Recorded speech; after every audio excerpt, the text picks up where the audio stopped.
I had a meeting with Bill Clinton. He was trying to raise money for his foundation. And at the end of the meeting, he said, Jason, I shouldn't really say this, but London is the greatest city in the world. And I left and I couldn't sleep that night. A, because for the one and only time in my life, I was completely starstruck because he was such an impressive character.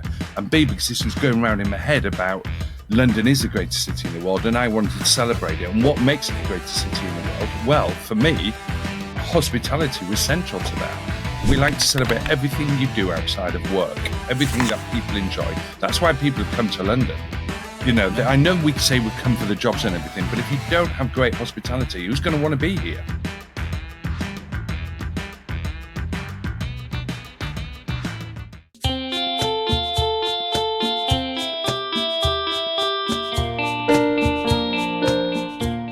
Hello, Hi. Jason, Gale. Welcome to Talking Hospitality. Hi, guys. It's been, I think, 3 years in the making trying to get you on here. Yes, it's been a bit difficult, hasn't it? Which I do apologise for, but it's great to be here. This is lovely little setup you've got. Thank you very much. Yeah, excellent. Yeah, we're doing studios now, aren't we? We've made it all ourselves. Yeah. This morning, bit of balsa wood and a piece of sellotape. Bit of paint, it's fine, it's great. Yeah, I missed a bit up there, but it's fine. But thank you so much and welcome to the show because I've been watching you since the beginning, really. Absolutely, and seeing how London Lifestyle Awards has grown and grown and grown. It's sort of become much bigger than I think even you anticipated, really. So I want you to tell our listeners what is London Lifestyle Awards. Yeah. What's it about? What does it represent? And how did you get there? Because I think your story is really interesting. Yeah. Well, thank you. Thanks, Tim. We started in 2010. As you know, I was traditionally a PR man, so I had a PR company, mainly dealing with hospitality, but a bit of beauty and hair and a bit of celebrity on the side as well. And I was a bit of an awards geek. I used to go to all the awards and some people didn't like them, and I used to love them and wait for the invites to come or buy the tickets. And this was back in the 2008, 2009. And to be honest with you, I got a little bit frustrated with them because a lot of the awards that I was seeing that was representing the industries that we all love, they're either a bit political or some of them were pay to play. Yeah. You buy a table, you win an award, or if you know the critic, or or friends and everything. And I felt as though hospitality in particular deserved the public's input more, and I wanted to develop a consumer-facing awards because that's who we're all trying to please. That's who we're trying to be hospitable to. So yeah, I had my PR company, and big name drop here. I had a meeting with Bill Clinton. I did. He was trying. We know where this is going. He was trying to raise money for his foundation, and at that time I had some influential, wealthy people around me. So I had this meeting at the Dorchester with Bill Clinton. It was only 20 minutes, half an hour meeting, but of course I was so excited. And at the end of the meeting, he said, Jason, so I don't know if you know this story, but I mean, uses your name all the time he's talking, and he's just so impressive. He said, Jason, the last thing he said, Jason, I shouldn't really say this, but London is the greatest city in the world. And I left, and this was before the Olympics, before lots of people were talking about it. And I went home and I thought, yes, it is. Yes, I'm a dour northerner, and since I've come to London, I've loved it. And I couldn't sleep that night. A, because for the one and only time in my life, I was completely starstruck because he was such an impressive character. And B, because this was going around in my head about London is the greatest city in the world, and I wanted to celebrate it. And what makes it the greatest city in the world? Well, for me, hospitality was central to that. So for 2 days, I went and wrote the plan for the London Lifestyle Awards. And I wouldn't say I forgot about it, but I had a busy PR company. And I wrote this treatment, and then back to Monday morning, I was back at work in the PR office and doing our stuff. And it was in the back of my mind. And then about a month later, there was a knock at the office door. And I opened the door, and it was my old friend, Emily. And Emily had worked for me previously, and she'd gone off traveling for a year. And she said, Jason, when I come back, will you have a job for me? I said, Emily, always. I'll always have a job for you. And I didn't. So I didn't. The PR company was at our max, and I couldn't really take anybody else on there. And I said to her, I have this idea. Can you do a feasibility study on it? And I can give you a month's worth of work looking into this, see if it is a real possibility. And of course, after a month, she came back and said, "Of course it can work, and you need me to do it with you." So we basically set a date and was off and running, and we went out. And the idea is that we celebrate the best of London, but instead of the critics choosing, the public choosing. So we devised this thing where the public or businesses can nominate themselves. Anybody can nominate anybody, and then we bring a shortlist, which we now call the top 10, and then the public vote. And nobody knows who wins until the night of the awards, etc. And we've done it for 15 years, and it's been a journey. It's anything in this arena. Any event, as we know, is tough and it's difficult. But we built a platform we do about 30 events a year in London, leading up to the awards. Small little events in different places, and we do some publishing and everything around it. Just celebrating the best of the best, really. Yeah. And I love it. I still love it. It's aging me, but I love it. Might be the 15 years that made it. Yeah, maybe. Yeah.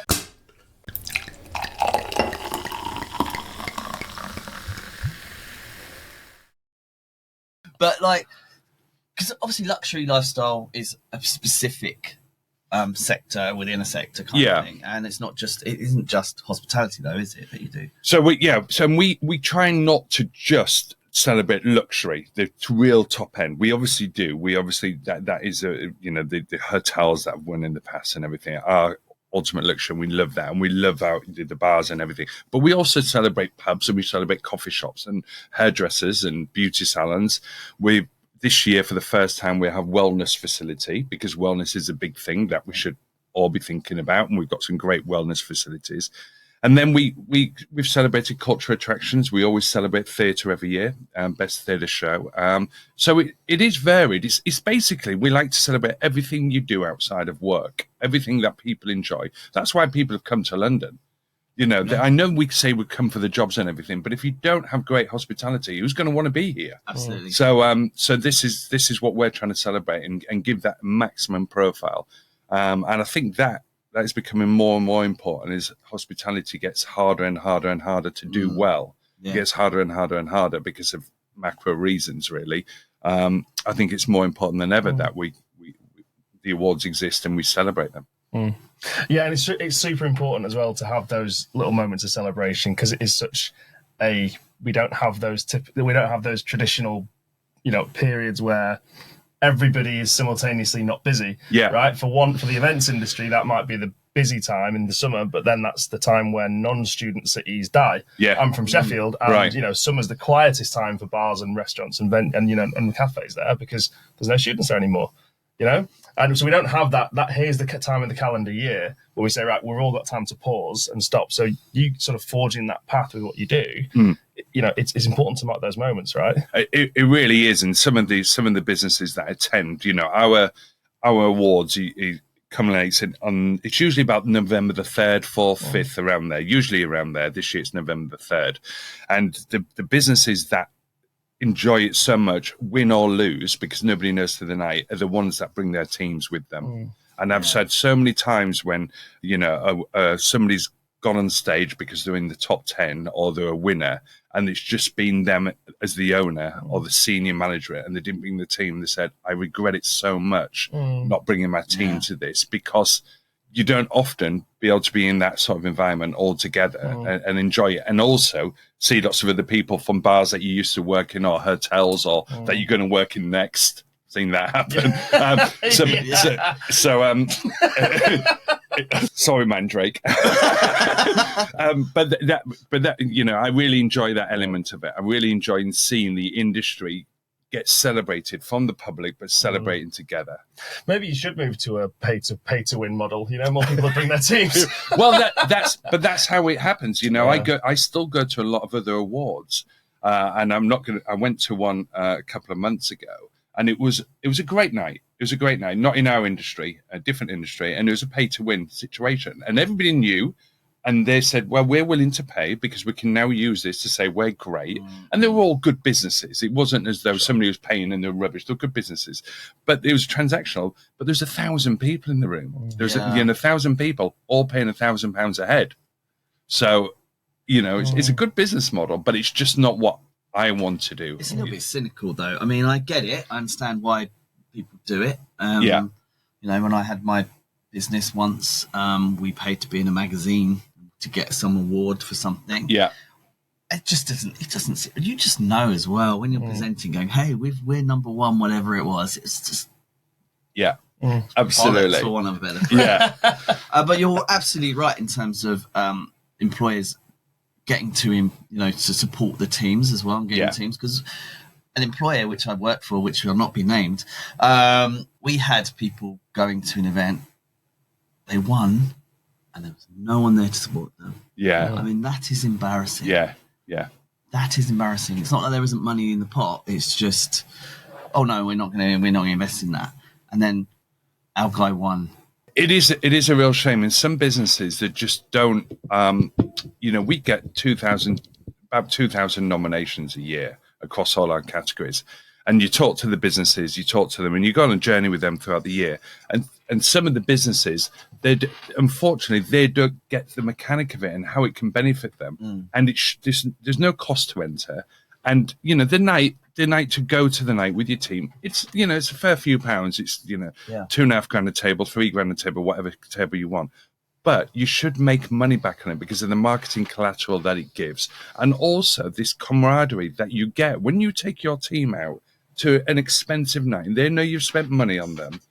That is so rewarding. And I've known people that have decided to stay in their jobs because of being at not just my awards, but by being looked after properly on a night out, by doing something nice instead of just, giving them McDonald's vouchers or whatever it is. They've actually gone, let's get dressed up, let's go out, let's be out together because you've worked really hard. And one of the reasons we do November is because at the beginning of November, you've got to get the best out of your team for the next 6, 7, 8 weeks. They're going to be working very hard for you. Money time. Here we go. Let's get together, go out tonight, have a great time, and then don't go out again for the next 7 weeks. You can have your party in February. Yeah, absolutely. Yes, but just not on Valentine's. Just not on Valentine's because we're busy that night. Yeah.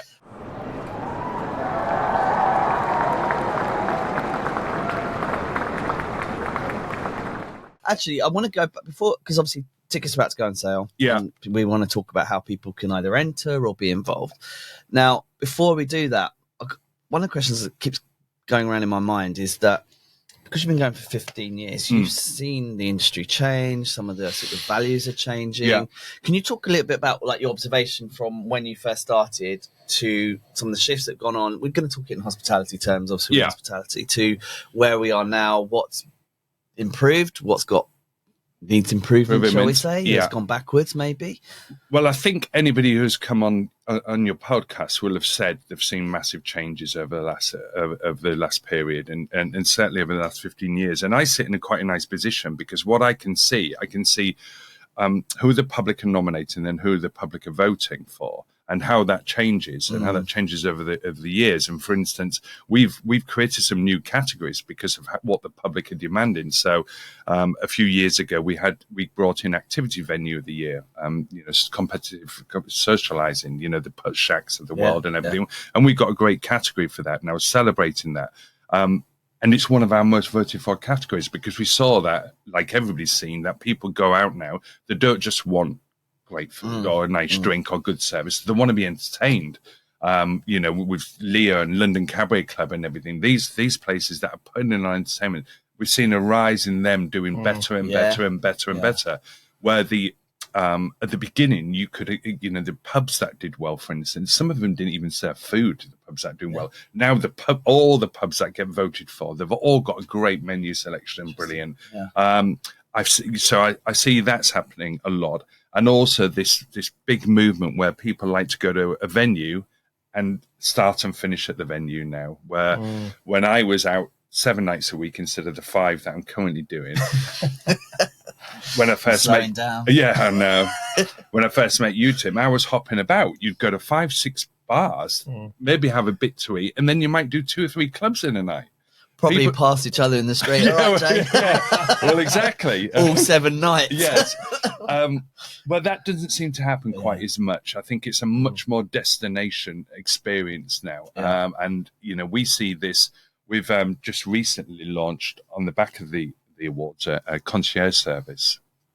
because we've been requested over the years, where should I go, what restaurants? And I usually send them the top 10 and say, choose, they're all brilliant. But we wanted to complete that circle. But what we found is that people with the concierge, what people want to do, they want to say, we want to go there, but we want drinks before dinner.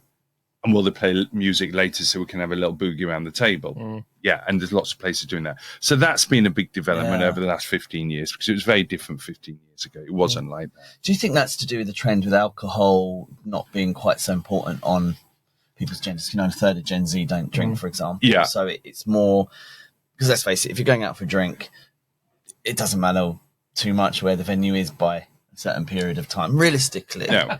Right? So because people are not drinking so much and a bit more health conscious, and maybe do you think that's had an impact on the experience that people want?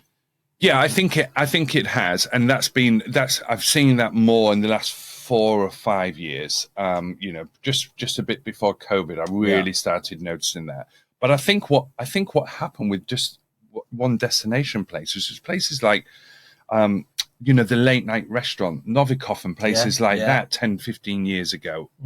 I saw they entered that market, and then we had Monkey House and places where you could just go and dance. And that hurt the clubs, that hurt the high-end clubs at the time, because people were going into the club, they were thinking, well, we can dance here, and there's some hot people over there, so hopefully we'll dance together eventually. And so the people stayed in the restaurants, and then everybody else sort of cottoned onto that and thought, right, so we've got to be better entertainment later on, and the late night bars and the late night restaurants ate into that nightlife. So I think that's how you could stay in one place. I wouldn't have dreamt about being in a restaurant at 1 a.m.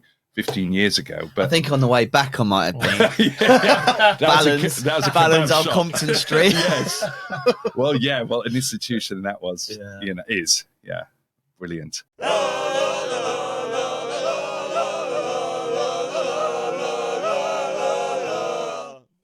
But I think we've gradually seen that change, and I like it. I like going to a place and being able to stay there all evening, and it becomes different things. And also, if you're going out with a group of people, this is a challenge in hospitality. If you're going out with a group of people, you will have 2 that doesn't drink. You will have some vegans. You will have the peanut allergy. And that's got a lot more difficult. I don't invite my peanut allergy friends out anymore. No. I'm not even friends with them. No. Sorry, Phil. Oh, Phil. Yeah. Peanut Phil. Peanut Phil. Shame about that choking. Awful. Yeah. Whatever happened to him after that? So Jason, British Lifestyle Awards, bread and butter's been London for over a decade, right? Yeah. We're moving further afield now. In 2016, 2017, we did go to 5 of the cities around the UK, and we did that with a TV company. It was a local TV company, and they had Bristol and Leeds and Newcastle, and they licensed the brand from us, and we went. And it was a bit of a joint venture, but based on a license thing. And we had great times in Bristol, Hull, Newcastle, Birmingham. It was great. It's brilliant. So we did the awards for a couple of years, but unfortunately that local TV model went, and so did the awards went, and we've always missed it. And it was interesting because there's lots of things going on in London, but no offense to as northerners, when you turn up at Leeds or Hull, where I'm from, and you're doing something as great as the awards, it's a moment for the city. They get excited about it, and so we've missed those. So we're bringing those back, and also we're licensing further afield. We've been running a party in Monaco for the last few years around the Grand Prix time. So there's the Monaco Lifestyle Awards is in fruition, and Dubai is coming along, and so all these places. So we're delighted to spread the message really and celebrate the great things in other cities. I won't be standing on those stages because London's my thing. I'm passionate about London, but I'm finding people that want to license the brand or JV with me that are passionate about their city. Like in 23rd of September this year, there's the Estonian Lifestyle Awards in Tallinn, because they're passionate about Tallinn. So go do your Lifestyle Awards. We'll support you. But you've got to stand on the stage and celebrate Tallinn, because I can't be truthful and go, Tallinn's the best city in the world. It is the Tallinn people, but I'm a Londoner. I'm celebrating London. Although it didn't stop Bill Clinton. It didn't. I know. Bit naughty. Yeah. He knows how to please people. We'll take your word on that. Anyway. All right, Monica.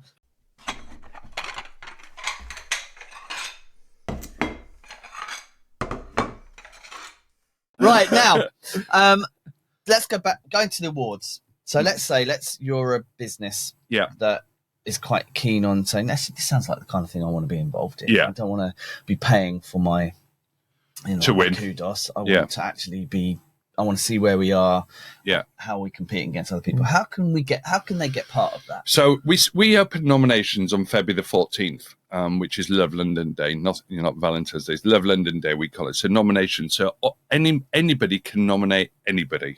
So we don't have any rules about that. If you're a member of the public and you love a restaurant, a coffee shop, or a hotel, you can nominate them. If you're a business owner, business manager, work in the business, and you think, I want recognition for the great work we're doing here, you can nominate. So all the nominations come in. And then at the beginning of June, we close for nominations and we sit around and we look at a lot of customer reviews and to decide on our top 10s in each category. For instance, we'll get about 250 restaurants nominated that we need to get down to 10. And truthfully, you could pick 50, 60 of them because they're amazing. They're amazing. I still love our restaurants in here. So we look at customer reviews and look at, and often, because I do go out too much, I know the restaurant 9 times out of 10. If I don't, we'll send some of our team down, or Acacia, a good friend of ours, Acacia goes and checks them out, and we'll get down to that top 10, and then we give it back to the public and say, right, we've curated this list. Who do you love? Who do you really love? And the votes come in, and we vote until September, middle of September, and then we go quiet, and we announce the winners at the beginning of November. So it's really easy to get involved. You just go to our website, which is lifestyleawards.com, nominate who you like. You can nominate as many times at different places as you like, and then you vote if you make the top 10. So if I want to go to the awards, how do I get tickets? Well, you can get tickets directly from us through the site. We most of our ticket sales are. It's an interesting night actually. 70% of the people that come to the awards, they're involved in a business that wants to win an award, or they're in the top 10 and they just want to celebrate. So 70% of the attendees, and then we have about 20% of people are sponsors, influencers, and then we have about 10% of people, which is growing year on year. It was 10% last year, which is just discerning Londoners that just the night out. They enjoy it. They got to know about it, so they come back, and that's great. And I really like that, because that's putting the people that voted in the same room for the businesses, and they love being in that. And we pride ourselves that we have good entertainment on the night and good food. You can't serve rubbish food at a hospitality event. So it's a great night. So that's how it's broken down. But people come and contact us through the site. The guy who works for me called John Andrews gets inundated with all these things, and no relation, no. And he'll sort you out. Yeah, I really like the idea of having the public there as well. It's a real peek behind the curtain, isn't it? Well, what I eventually want to do, where I want to take this, I want us to do. The Albert Hall puts a flooring for 2 weeks of the year, and they have tables downstairs, and then they have public upstairs. And that's eventually where I want the London Lifestyle Awards to be. And I'm putting it out there, this is going to happen, where we have 1,000 people having dinner, but the entertainment is so good that the customers can come and see Gary Barlow play on stage at the end of the awards, and we can all celebrate hospitality in London together. That's where we're going. We're going to get there. It's like event inception. It's like watching the people watching the event. Absolutely. And then you can have a live stream. Yeah, exactly. people watching.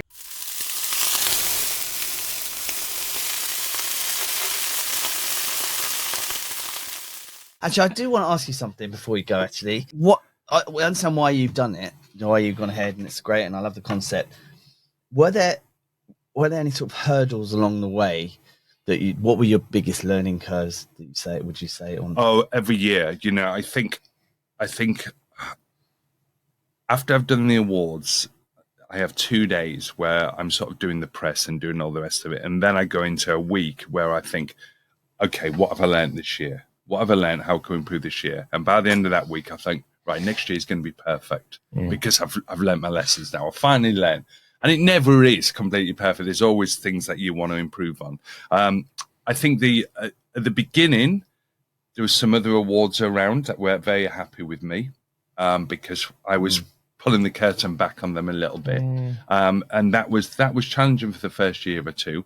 So that was a big challenge. But I think the biggest challenge has been the changing face of the businesses, really, and the changing, sorry to keep going back to the old days, but Tim, when we met, you would have a general manager that would stay at a venue for 10, 15, 20 years, and you'd build a relationship with them, or the owner would be there forever.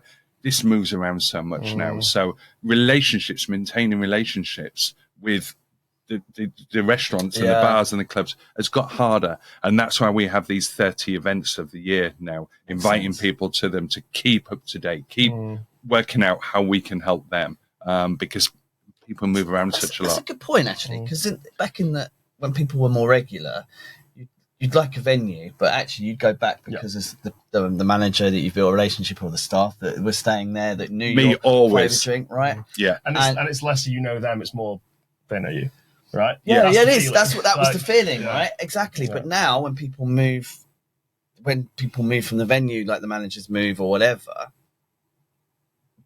sometimes it's the venue they're moving into that controls the narrative that they can give, their support or whatever. So it's a very different situation, isn't it? It is really different. Yeah. I had an experience recently. I'm sorry, I'm going on, but we had an experience recently, and I won't mention the pub's name, but I drink in a pub, not every week, but every 10 days at least. So, I'm known, and I'm 6'6", so they remember who I am. Yeah. And when I go there, I love it. It's one of my favourite pubs. It's just in Mayfair, and I invite people. So I usually start off and I'm there, and then by the end of it, there's 5 or 6 of us, and we spend quite a bit of money. But every time this barman that used to look after us, he'd buy a round on the bar for us. He'd run the pub. He'd say, this is on me. And, first time I did it, I said, oh, you don't need to. Why? He said, oh, we really appreciate your custom. We really appreciate it. And I went in 10 days ago. He wasn't there, and I said, "Where's the?" And he's gone. It's gone. I've got no way of continuing. And do you know what? The energy for the pub. It's not about him buying around. It's about that he wanted to buy around. But it's a big loss to the pub, that I think. So I'm sure he wasn't just doing it for me. It was a big loss, and it's one of the reasons you go, isn't it? It's not like it's that like you just said. It's that recognition. Yeah. You'll recognise. He knows. Hey, you spend a lot of money here. Here's a little gift to you, so you come back and spend more money there. Well, we both like Cafe Behem, and I've been going to Cafe Behem for 20 odd years. I used to have my breakfast there every morning. I've been going there for 20 odd years, and one of the reasons I still love going there is because there's member staff that will still say, "Hello, Jason, how are you doing?" And I don't know if that's ego or whatever, but it's great in there. Yeah. What's the harm in that? No, there isn't. And it's free. Yeah. And it's free. Well, not to the bar maybe, but we used to do that when I used to work in Freedom Bar in Soho, and we'd recognise people. We'd give them a bottle of champagne. Sometimes, not all the time. Occasionally, put them in the VIP area. Give them. What did a bottle of champagne cost in those days? 5 quid, 10 quid. Yeah. But they'd buy 4 or 5 more bottles. Yeah. So that pays for itself immediately the second time. There was another bar that they had. Yeah. Yeah. But they always valued that from that moment on. They came back week after week, and that was the best 10 quid that we could have spent. There was another bar. Sorry, I know we've been going. There was another bar that I worked at as PR for a long time, and a new general manager came in, and the general manager was all about cutting costs, and they did need to cut some costs. Yeah. But one of the costs they cut was bar staff couldn't give away shots. And the bar had built a reputation that the bar staff would drink with you, they'd have a shot and everything, and it built up. And he cut costs, and gradually, he cut the audience, and the crowd left. Yeah. Because he just, and maybe they were spending a couple of £100 on shots a night. Maybe that's what it was. But wow, they lost it in custom. They really lost it. So it's a shame. I think we've got to keep remembering that. It's hospitality. That's the word. On that note, thank you very much, Thank Jason. You so Great much. I really enjoyed that. Thank you, guys. Really good.